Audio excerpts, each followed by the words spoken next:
मानसिक व्याधियों के विविध उपचार, भाग 2। विकसित करने के नियम तथा विधि।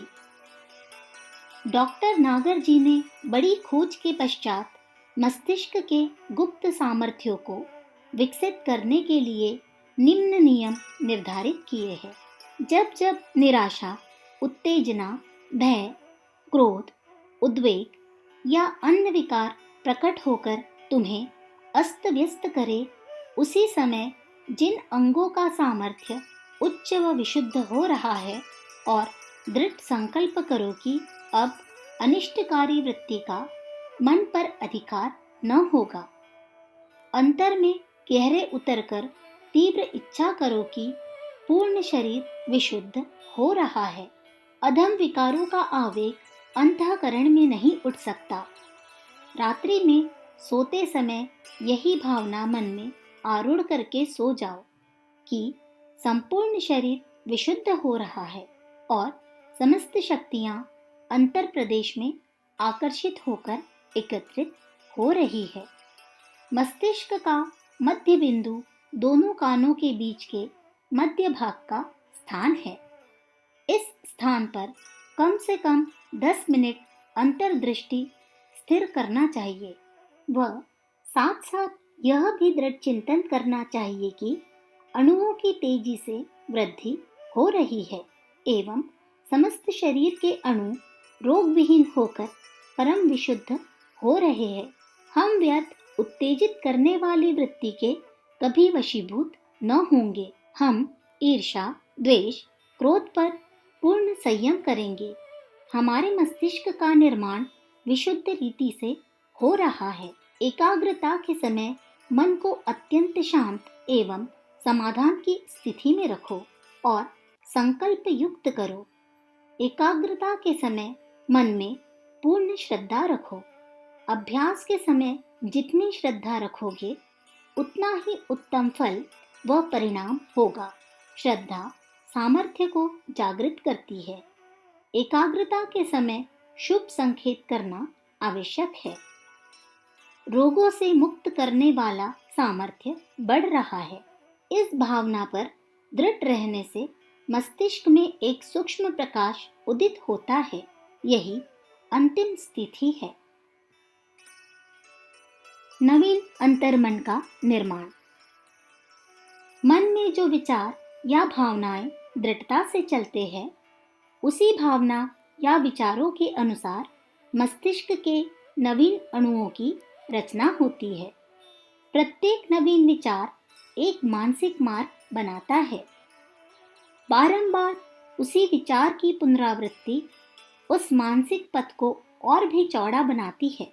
दृढ़ चिंतन से नवीन अंतर्मन के जगत की सृष्टि होती है। रोगी मनुष्य में रोग, व्याधि एवं निरुपयोगी स्थूल विचारों से जकड़े रहने की आदत पड़ गई है। वे नाना प्रकार की दुश्चिंताओं में बरबस अपने मन को लगाए रहते हैं। अंतःकरण को शांत अवस्था में नहीं आने देते, उसे निम्न स्थिति से उठने नहीं देते। मनुष्य की समस्त व्याधियां अंतःकरण की नीच स्थिति के कारण है। रोगी व्यक्ति यदि अपनी तुच्छ, अधम, शूद्र स्थिति को बदलकर उच्च स्थिति में प्रवेश करे तो वह अपने रोग निवारक आंतरिक सामर्थ्यों को जागृत कर सकता है। दुख से, व्याधि से, समस्त मानसिक कष्टों से मुक्ति का केवल एक उपाय है। अपने अंतःकरण की स्थिति को उच्च बनाओ।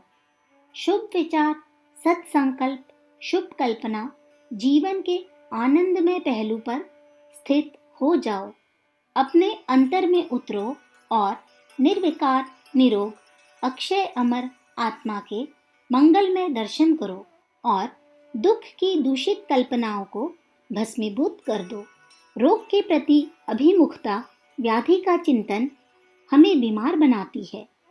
उसकी विस्मृति एवं अपने अद्भुत सामर्थ्यों की कल्पना, चिंतन, विश्वास रोग का नाश करती है।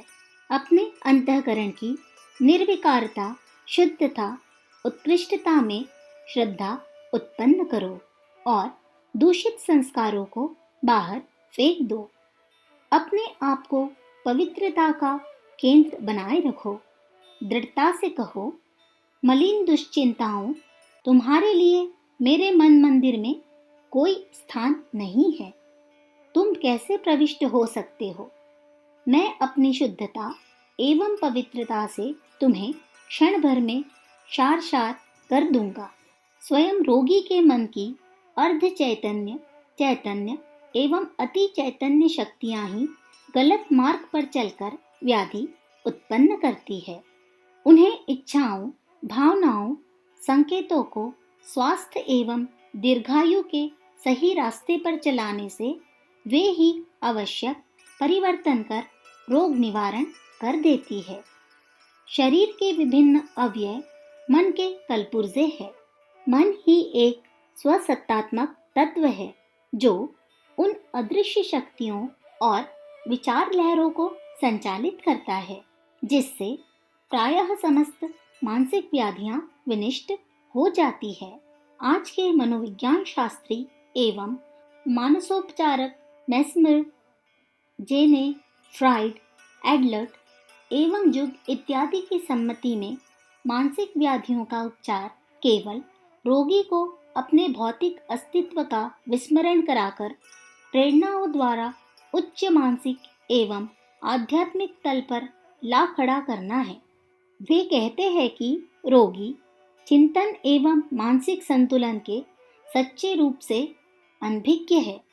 उसका मन एक ऐसा ड्राइवर है जिसे शरीर रूपी मशीन के सूक्ष्म पुर्जों का ठीक ज्ञान नहीं है। मानसिक उपचारक रोगी को मानसिक संचालन का यथार्थ मार्ग सिखाता है। मानसोपचारक रोगी के मन में यह बात अच्छी तरह बैठा देता है कि वह निर्विकार विशुद्ध आत्मा है। रोग, ईर्ष्या, व्याधि से उसका कोई संबंध नहीं है। रोग स्वयं कोई भावनात्मक सत्ता नहीं है। वह मन के कलपुर्जों को ठीक तरह न चलाने के कारण उत्पन्न हुआ मल है। रोग का कारण अपने वास्तविक स्वरूप से अनभिज्ञता है। वह हमारे मानसिक एवं आध्यात्मिक धरातल पर जो कुछ हो रहा है उसका प्रभाव मात्र है। यह गड़बड़, यह मलिनता अंतःकरण में आजमी है। पवित्र विचार, पवित्र वाणी तथा पवित्र आचरण से इसे धोया जा सकता है। संक्षेप में, मानसोपचारक अंतःकरण का अज्ञान दूर करके रोगी के मन में यह विचार दृढ़ कर देता है कि वह अनंत शक्तियों का भंडार है। उसे कोई भी रोग क्यों न हो, वह अवश्य निरोगी होने जा रहा है, क्योंकि प्रकृतितः रोग निवारक शक्ति उसमें प्रकट हो रही है। अपनी समस्त मानसिक शक्तियों को उसे इस तथ्य पर एकाग्र करने का संकेत दिया जाता है कि वह अच्छा हो रहा है। क्रमशः स्वास्थ्य और शक्ति खींच रहा है। शांति उसके अंतर में प्रवेश कर रही है। समस्त अंतःकरण पवित्र, न्याययुक्त और शुद्ध बन रहा है। उसका चित्त उद्वेग रहित, शुद्ध एवं स्वच्छ है। उसके हृदय के भीतर ऐक्य और शांति विद्यमान है। उसे नित्य नवीन और विशुद्ध अंतःकरण की प्राप्ति हो रही है। उसके अंतरंग में शांति है। वह समस्त अवस्थाओं में परम शांत है। जिस क्षण रोगी का विश्वास अंतर आत्मा की कष्ट निवारक शक्ति में जम जाता है, उसी क्षण से वह रोग व्याधि मुक्त होने लगता है। जितना ही वह हृदय के गुप्त भंडार को जागृत, उत्तेजित करता है, उतना ही सामर्थ्यवान बनता जाता है। प्रत्येक व्यक्ति की गुप्त शक्ति का भंडार आत्मश्रद्धा है। रोगी की आत्मश्रद्धा जागृत होकर उसे यह भान कराती है, पूर्ण विश्वास दिला देती है कि तुम चेतन महोदधि में रमण करने वाली महान निर्विकार आत्मा हो। अभयादि चेतन तत्व तुम्हारे अंदर, बाहर, भीतर सर्वत्र भरा पूरा है। तुम्हारा वास्तविक स्वरूप स्वयं निरोग के अतिरिक्त और कुछ है ही नहीं। तुम्हें केवल अंतःस्थिति परम आरोग्य का अनुभव करना है। जितना ही तुम आरोग्य विश्वास प्राप्त करोगे, उतना ही वह तुम्हारे बाह्य रूप पर, शरीर पर, अंग प्रत्यंगों पर प्रत्यक्ष हो जाएगा। तुम अनुभव करोगे कि तुम निरोगी हो, सर्वथा रोग मुक्त हो, स्वस्थ और पूर्ण बलिष्ठ हो।